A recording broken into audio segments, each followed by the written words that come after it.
I want to remind you that I actually added an assignment between the last video I just made when I opened up all these layers and this one that I'm making right now. That will ensure that your workspace is the same as my workspace right now. So from the last video to this video, things have changed a little bit. I've tried to simplify the workspace so there's not as much like information showing at all times. Just what you need for this assignment and for most other assignments as well that you'll find out. Okay, so I would go back, install the workspace, make sure your stuff is looking the same as mine, and then we'll start from here. So here we go. I want to begin by changing the crop. So I'm going to click on the crop tool here. And right now I don't have a lot of space to work with. I can only increase the size of my crop about that much before I start running out of space. Or you get into this thing where you like try and spread it out and then you lose control. You can't really tell how big it is when you're doing this. You're working kind of blindly. So we need to zoom out a little bit. Zoom out, Command minus, Command minus, Command minus. The minus is next to the 0 key towards the top of your keyboard. Command minus. Sure, that works out pretty well.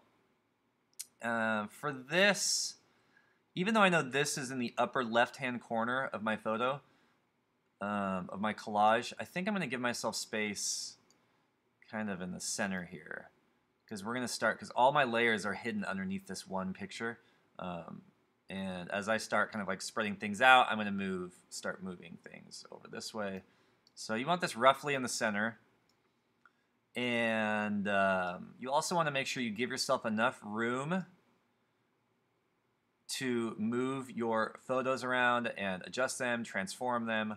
But the big mistake people are going to make is making this too large. Start small and then go bigger as needed.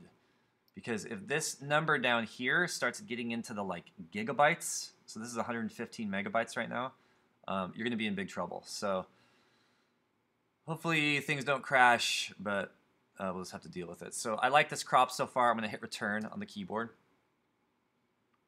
And there we go. Now I have lots of space. So from here, we're not going to crop anymore. For now, we need to start moving things. So I'm going to click on the Move tool, the very top of the toolbar, and triple check that this auto select is checked and that it is auto selecting layers.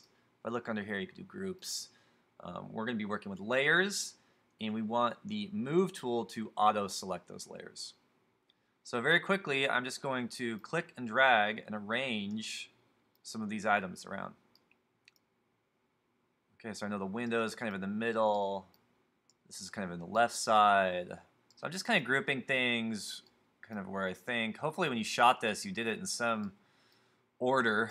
I tried to, but things don't always work out that way. You can see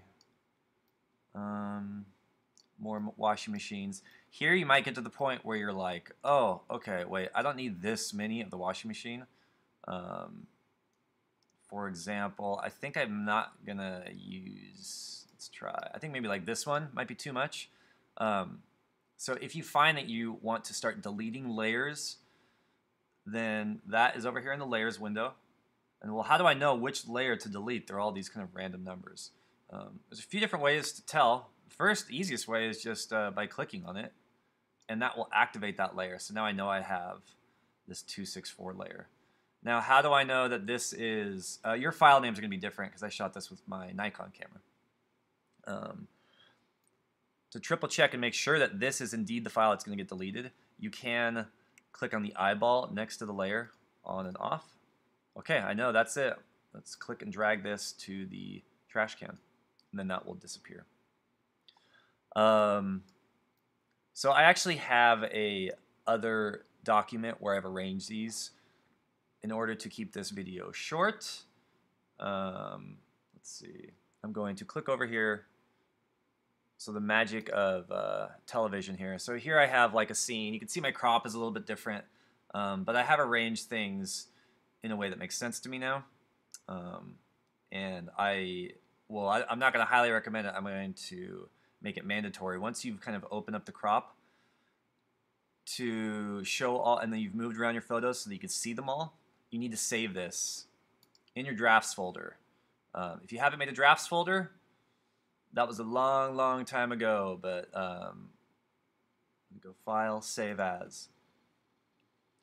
And we need to keep a high-res and a low-res version because you're going to print one of these. You're going to turn in a low-res version, but hopefully print something as well. So in my Pictures folder, I have a Drafts folder, and I'm just going to call this Working Draft Joiner Scene. Whatever you want to call this. You're not going to turn this particular file in, but you do want to make sure that the format is Photoshop and that it's in a place where you know you're going to find it. And I use this Drafts folder, so there it be. Okay, you can click Save. I'm actually not going to save it because I'm worried about my recording here stopping while I go. Okay, so now I want to show you. I'm going to zoom in a little bit. Command plus. And let's say, for example, let's start working on the wall here. Here we go. I've auto-selected this. I have a straight wall, right? These old cinder block things. This wall is not going to line up. So here's the top of it. I need to transform this. So while this layer is selected, I'm going to do Command T, and then bring my cursor outside the box, and that will let me rotate it down. Like so. When you click and drag on the middle of the photo, it lets you kind of line it up here. You might be tempted to click and drag on this little thing. This is the anchor point. This is the anchor at which it rotates around. I would ignore this. You have to click anywhere kind of inside this box, but not directly in the middle to move it around. Yeah, I like that. To set that now, so let's say I want to come down here and I want to move this around. If I don't switch back to the Move tool, I'm not going to be able to do that. So like if I try and drag on this right now, it's going to want to rotate that other image. So always when you're done transforming, whenever you see these boxes on the corners, edges of your photos, you got to hit return to set that. That actually brings me back into the Move tool. So this is going to be like a pretty quick way of working. A combination of the Move tool and the keyboard shortcut, which is Command T, like so. For this photo, it's going behind this photo here of the window. I'm going to hit return to get out of Free Transform. So let's try and figure out how to put this layer on top of this layer. The easiest way to kind of figure out which layers I'm working with. So this is 6262. This layer, when I click on it, 6261. So piece of cake. I just got to click and drag 62 above 61. That changes the order, like so. I probably want to shrink this. If you ever are going to change the size of something with Free Transform, it's better to shrink than to enlarge. So that's a good rule. You can get away with kind of like making the picture really, really, really small, and you won't lose any quality. But when you make it really big, you are going to lose quality. So I'm going to do Command T, and then make it a little smaller. It's not quite straight. You can see I'm going to zoom in a little bit. I'm holding down the space bar to click and drag this down. This is the hand tool. You see the hand tool here? A quick way to move your canvas around is to hold down the space bar, drag it around. Okay, now we're zoomed in, kind of centered here. Now I'm going to rotate by bringing my cursor to the outside. I'm going to move this down. I'm going to hold down the Shift key to shrink. And now click in the picture to move it down. So I'm not quite lined up yet, so now I'm going to come up to this upper right corner, hold down Shift, click and drag up. So now I've got these two windows. I'm going to zoom in, space bar to move it down, and then hit return. Ooh, I am liking this so far. So now I want to move this window in, but since I already have the window kind of represented in whole, I'm really more concerned about this little electric box. So I'm going to click and drag this up. And I don't know, something like this. So it shows up. And this is kind of like here's my dilemma here. Do I want to line up this wire, or do I want to line up the electric box? I kind of like the wire a little better, so I'm going to choose to line that up. Command minus. Let's see, what else is in my notes here? Okay, let's say you want to cut off something. So I'm going to use, I'd like to use this top of this laundry machine. I'm going to zoom in, Command plus.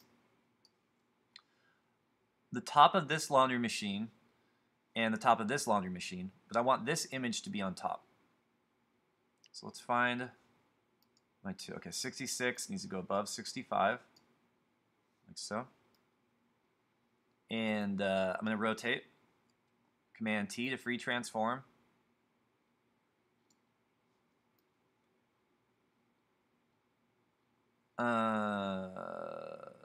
Okay, hang on. Let's hit escape. Let's start over here. So since I know,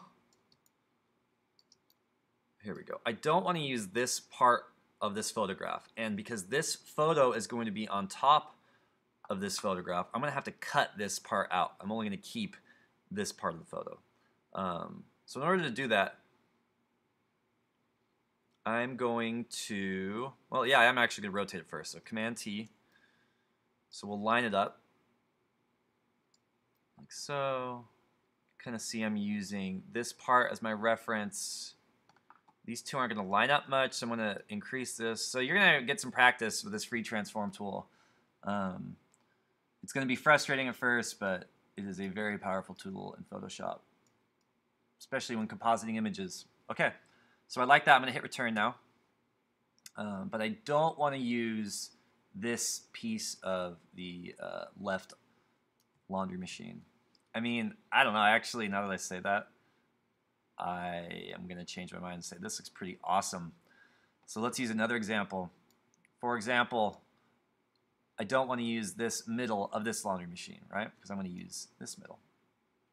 In order to crop something out of an individual photograph, make sure that the layer is selected. So in this case, it's 6273. And we're going to use the marquee tool here. So the tool just down from the move tool is the marquee tool. And then you're going to click and drag over the area you want to get rid of and hit delete. Like so. And that deletes that area. I forget if that's what I wanted to get rid of, but this will help you out in some jams. I would avoid cutting too much of these, but it's totally up to you. This way. I think this is number 2, so it was like over here somewhere. Like so. I'm going to go Command minus, Command minus. Yeah, I'm going to let you do the rest. One of the last steps you need to do before kind of finishing this is going to be making a background layer that has a solid color underneath it. So you could use a solid color, or you could use a photograph if you want of something plain background. I'm just going to use plain old white. Quickest way to get to white. You might not be able to tell, but this looks like a gray to me. This is the foreground color. This is what the paint bucket is going to drop in my background layer. Let's make sure that we have the default white color, which is this little teeny tiny version of the swatch. Okay, so now I have black in front, white in back. I'm going to click on the arrow here to swap those colors. So now white is in front. Now I need to manually make a new layer. So we're going to go down to the bottom of the layers. I'm going to click on the very bottom layer. Then click on new layer, because that at least puts it towards the very bottom. Okay, I'm going to double click on the layer, call this background, hit return. I'm even going to click and drag this down to the very bottom. Then use your paint bucket tool here. So if you don't see the paint bucket tool, you have not updated your workspace. And yeah, that can also be found under the gradient tool if you haven't updated your workspace. So here we go. You can click and hold, but by default, you should have this paint bucket tool. And now just click anywhere on the checkerboard, and your checkerboard goes away. Yeah, I like what I see so far. I'm going to hit File, Save As, or just Save, because you already saved this as your kind of like working copy.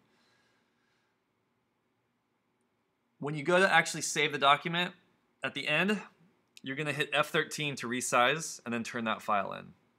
But you always want to make sure that you make a new copy. So I'm going to hit F13 to turn this in. I'm just hoping this recording doesn't stop. Okay, so you see it shrunk down. This is now ready to turn in as a JPEG. But you want to make sure that you name it a brand new file format. So we'll go to File, Save As. Under Format, choose JPEG, first name, whoops, last name, dash joiner scene. Okay. That way we have the higher res version saved for printing if we choose to print them. So awesome. Hope you enjoyed. Again, this is not the final product, so your thing should look a little more put together than this, your joiner. But I'm going to let you experiment, have fun, and then raise your hand and ask me questions. The end.